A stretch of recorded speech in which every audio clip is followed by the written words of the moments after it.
السلام علیکم ناظرین کرام، عزیز وائس چینل کی طرف سے آپ سب کو خوش آمدید۔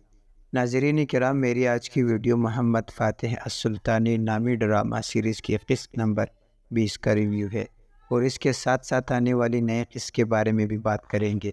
تو ناظرین کرام، اس بار کی قسط بھی معمول کے مطابق بہترین تھی، لیکن ایسا معلوم ہو رہا ہے کہ رائٹر قسطنطنیہ کی طرف سے عثمانی فوجوں کا مارچ اور اس شہر کے محاصرے کو فوراً نہیں دکھانا چاہ رہا، بلکہ اس سے پہلے ہونے والی تیاریاں، جھڑپیں اور سیاست بھی ہمارے سامنے رکھنا چاہ رہا ہے، تاکہ ہم جان لیں کہ اس وقت کیا حالات تھے جب محاصرہ شروع کیا گیا۔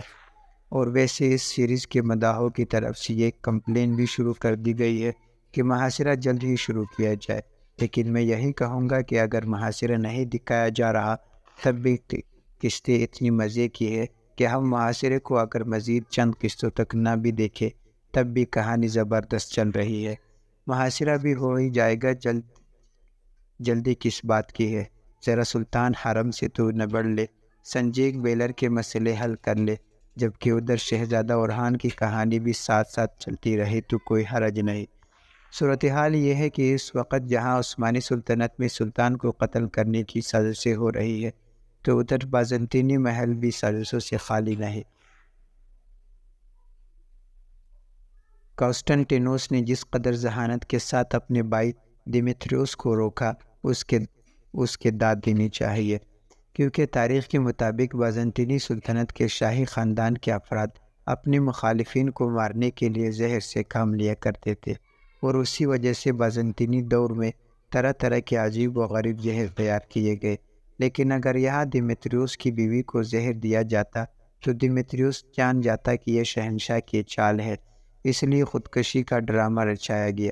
لیکن جسٹین یعنی کہ علم میں یہ راز آ گیا ہے تو ظاہر سی بات ہے کہ کل کو یہ راز بھی کھل جائے گا۔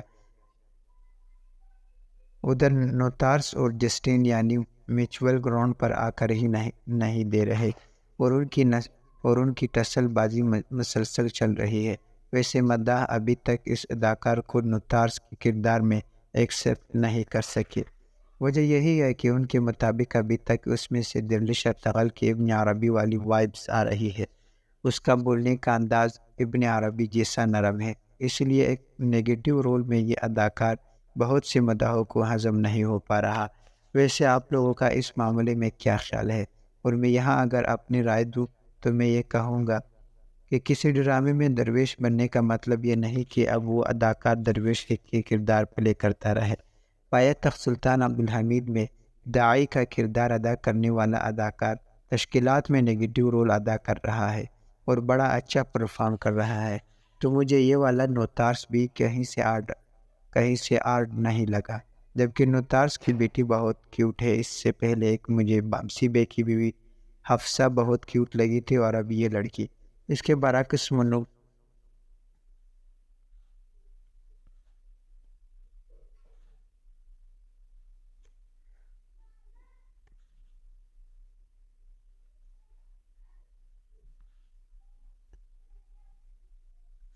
ناظرین کرام، ایک بہت اہم سین اس قسط میں وہ تھا جس کے ذریعے ہمیں بہت اہم میسیج دیا گیا کہ صہیونی کی اصل فطرت کیا ہوتی ہے۔ یہ آپ سے سب کچھ لے لیتے ہیں جو آپ انہیں آفر کرتے ہیں، لیکن پھر بھی یہ آپ کو آخر میں دھوکہ دینے سے باز نہیں آئیں گے۔ یعنی چری کہ جس آقا نے جس یہودی ملازم کو اپنے ساتھ کھانے میں شریک کیا، اپنے میز پر بٹھایا، پھر اس نے یعنی چری کے آقا جس کا نام یعقوب تھا، اسے خنجر کوپ دیا۔ اور آنے والے قسط کا ایک سین جس کا مداحوں کو بہت انتظار تھا وہ اب آ رہا ہے، یعنی کہ شاہی توپ، جو کہ اس وقت کی سب سے بڑی توپ تھی، وہ تیار ہو چکی ہے، اور یہی توپ اگر قسط میں آئے گی تو اور قسطنطنیہ لے جائے گا، جبکہ ادھر دیمیتریوس کا کٹا ہوا ہاتھ اس سے زیادہ ہمارے لیے مشکل پیدا کر رہا ہے۔ کبھی وہ اسے ڈال پکڑتا دکھائی دیتا ہے اور کبھی نیزہ۔ چلے ڈال کی تو سمجھ آتی ہے، مگر اس ہاتھ سے وہ نیزہ کیسے پکڑ رہا ہے؟ تو اگر اس معاملے میں سکرین انورٹڈ ہے تب تو کوئی مسئلہ نہیں، اس کا مطلب ہے کہ یہ ویڈیو ایڈیٹر کی طرف سے غلطی ہے اور اس نے مرر ویڈیو فوٹیج دکھائی ہے۔ اور مجھے نہیں لگتا کہ جس ڈرامے میں باریک چھوٹی چھوٹی باتوں کا خیال رکھا جاتا ہے وہاں اتنی بڑی غلطی دکھائی جائے گی۔ اور ویسے دلچسپ بات تو یہ ہے کہ پہلے دیمیتریوس کا ہاتھ کٹا گیا اور اب وہ انتقام کی آگ میں اپنے بھائی کے ہاتھوں استعمال ہو کر تلوار سے دوسروں کو کاٹ رہا ہے۔ لیکن مجھے ابھی تک سمجھ نہیں آئی کہ ینیچری چسٹین یعنی کہ فوج سے کیسے ہار گئی۔ یا تو ینیچری بے خبر تھی اور ان پر اچانک حملہ کیا گیا، یا پھر کرچو دوان ہی ہے۔ اگر یعقوب آغا کی جگہ وہ ہوتا تو اس کا جسٹین یعنی کے ساتھ زیادہ کانٹے دار مقابلہ ہوتا۔ بہرحال اب اگلے قسط میں دیکھیں گے کہ سلطان محمد جب یہ خبر سنیں گے تو ان کا ریئیکشن کیا ہوتا ہے۔